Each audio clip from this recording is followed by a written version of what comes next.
Sambhal Jama Masjid survey ಪ್ರಕರಣದಲ್ಲಿ ಮಸೀದಿಗೆ ಹಿನ್ನಡೆ. ಸಿವಿಲ್ ಪರಿಷ್ಕರಣಾ ಅರ್ಜಿ ತಿರಸ್ಕರಿಸಿದ ಅಲಹಾಬಾದ್ ಹೈಕೋರ್ಟ್.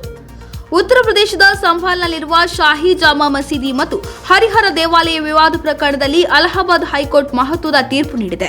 ಉತ್ತರ ಪ್ರದೇಶದ ಸಂಭಾಲ್ನಲ್ಲಿರುವ ಜಾಮಾ ಮಸೀದಿ ಸಮೀಕ್ಷೆ ಪ್ರಕರಣದಲ್ಲಿ ಅಲಹಾಬಾದ್ ಹೈಕೋರ್ಟ್ನಿಂದ ಮಸೀದಿಯ ಕಡೆಯವರೆಗೆ ಭಾರೀ ಹಿನ್ನಡೆಯಾಗಿದ್ದು, ಮುಸ್ಲಿಂ ಕಡೆಯ ನಾಗರಿಕ ಪರಿಷ್ಕರಣಾ ಅರ್ಜಿಯನ್ನು ಅಲಹಾಬಾದ್ ಹೈಕೋರ್ಟ್ ತಿರಸ್ಕರಿಸಿದೆ.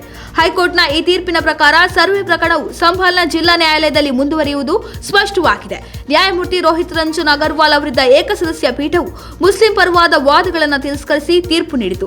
ಹಿಂದೆ ಈ ಪ್ರಕರಣದಲ್ಲಿ ಸುಪ್ರೀಂ ಕೋರ್ಟ್ ನವೆಂಬರ್ 2024ರಲ್ಲಿ ಮಧ್ಯಪ್ರವೇಶಿಸಿ ಸ್ಥಳೀಯ ನ್ಯಾಯಾಲಯದ ಪ್ರಕ್ರಿಯೆಗಳಿಗೆ ತಡೆ ನೀಡಿ ಮಸೀದಿ ಸಮಿತಿಯು ಹೈಕೋರ್ಟ್ನಲ್ಲಿ ಮೇಲ್ಮನವಿ ಸಲ್ಲಿಸುವಂತೆ ನಿರ್ದೇಶಿಸಿತು.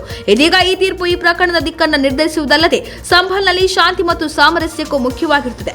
ಸಂಭಾವ್ಯ ಉದ್ವಿಗ್ನತೆಯ ದೃಷ್ಟಿಯಿಂದ ಸ್ಥಳೀಯ ಆಡಳಿತವು ಸಂಭಲ್ನಲ್ಲಿ ಭದ್ರತೆಯನ್ನು ಬಿಗಿಗೊಳಿಸಿದೆ.